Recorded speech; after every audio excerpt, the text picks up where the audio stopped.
Ribuan pendukung Houthi berkumpul di Sanaa pada Jumat 19 Juli dalam aksi solidaritas terhadap Palestina. Massa berkumpul sambil memegang bendera Palestina dan Yaman. Dalam aksi tersebut, ribuan orang mengecam Israel dan Amerika Serikat yang menjadi musuh utama Houthi.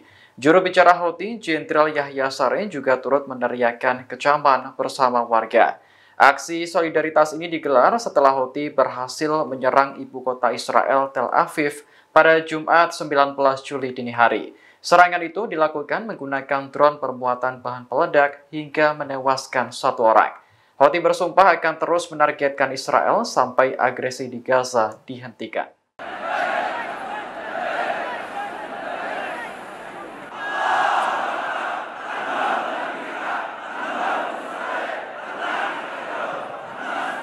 وغيروا الطرق البحر صار أمامهم يبسا جروسا اكسب اضرب تل أبيب اكسب اضرب تل أبيب اكسب اضرب تل أبيب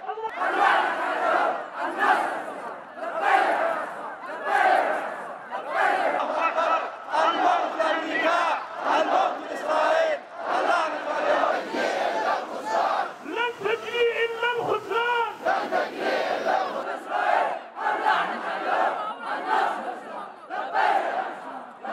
في إسرائيل اللعنة على اليهود النصر والإسلام لبيك يا أقصى التي لا تزال بقول لك كتب الله أجركم محمد لبيك يا أقصى لبيك يا أقصى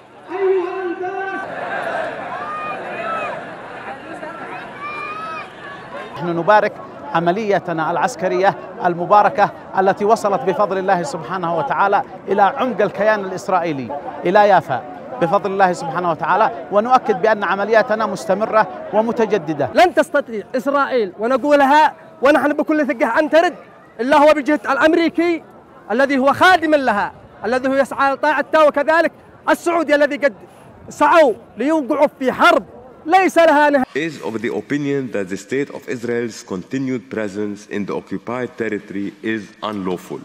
Mahkamah Internasional memutuskan pendudukan Israel atas wilayah Palestina selama beberapa dekade adalah ilegal dan harus diakhiri secepat mungkin. Putusan ini dibacakan oleh Hakim Ketua ICJ Nawaf Salam di Den Haag, Belanda pada Jumat 19 Juli kemarin. Pengadilan memerintahkan Israel segera angkat kaki dari wilayah Palestina karena keberadaannya melanggar hukum. Israel juga diminta segera menghentikan semua aktivitas pemukiman baru dan menghentikan pengusiran terhadap pendudukan Palestina. Kantor Presiden Palestina Mahmud Abbas memuji putusan Pengadilan Tinggi PBB tersebut sebagai hal yang bersejarah. Ia pun menuntut Israel agar mematuhi putusan Hakim Mahkamah Internasional. Dikutip dari Al-Arabiya, Israel merebut tepi barat jalur Gaza dan Yerusalem Timur dalam perang tahun 1967. Sejak saat itu, pemerintah Zionis membangun permukiman di tepi barat dan terus memperluasnya. Para pemimpin Israel mengklaim wilayah tersebut tidak diduduki secara hukum karena berada di tanah yang disengketakan. Namun, PBB dan sebagian besar masyarakat internasional menganggapnya sebagai wilayah yang diduduki Israel. By 11 votes to 4, is of the opinion that the state of Israel's continued presence in the occupied territory is unlawful. Israeli settlements in the West Bank and East Jerusalem and the regime associated with them have been established and are being maintained in violation of international law.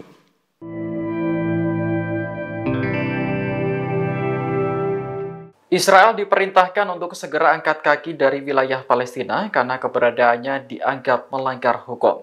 Perintah ini tertuang dalam putusan Mahkamah Internasional atau ICJ pada Jumat 19 Juli kemarin. Hakim Ketua ICJ Nawaf Salam menyebut pendudukan Israel di wilayah Palestina selama puluhan tahun adalah ilegal. Wilayah yang dimaksud seperti tepi barat, jalur Gaza, dan Yerusalem Timur.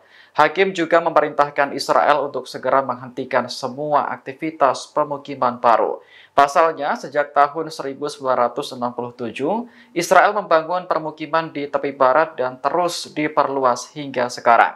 Pengadilan juga menuntut Israel untuk membayar ganti rugi atas kerusakan di Palestina. Keputusan ini mendapat apresiasi dari otoritas Palestina dan dianggap sebagai hal yang bersejarah. Namun, Perdana Menteri Israel Benjamin Netanyahu menilai putusan ICJ tidak masuk akal. Menurutnya, bangsa Yahudi bukan penjajah di tanahnya sendiri.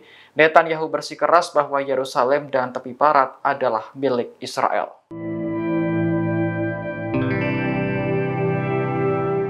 Kendaraan tempur yang berisi sejumlah tentara Israel tiba-tiba meledak di Tulkarem, tepi barat pada Rabu 17 Juli kemarin.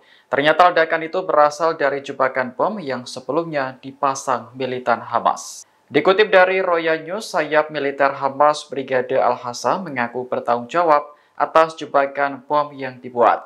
Dalam pernyataan resminya pada Sabtu 20 Juli, Al-Hassa menyebut bom ditanam antara desa Barta'a dan Harbis. Bom itu langsung meledak saat kendaraan tempur Israel melintas. Dilaporkan ada 4 tentara yang di dalamnya mengalami luka-luka. Al-Hassa menegaskan bahwa operasi perlawanan mereka di tepi barat akan meningkat.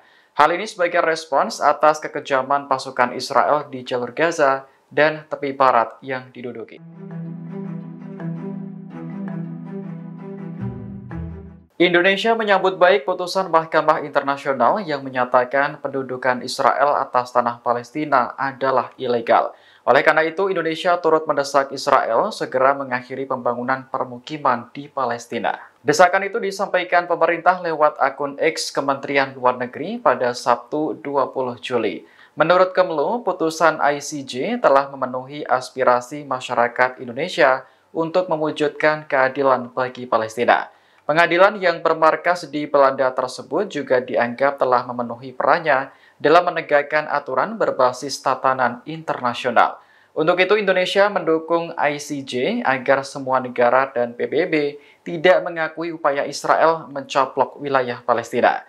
Sebagai informasi, Israel merebut tepi barat jalur Gaza dan Yerusalem Timur dalam perang tahun 1967. Sejak saat itu, pemerintah Zionis membangun permukiman di tepi barat dan terus memperluasnya. Menurut Indonesia, permukiman ilegal itu harus ditutup dan warga Israel yang tinggal di tepi barat secepatnya dievakuasi.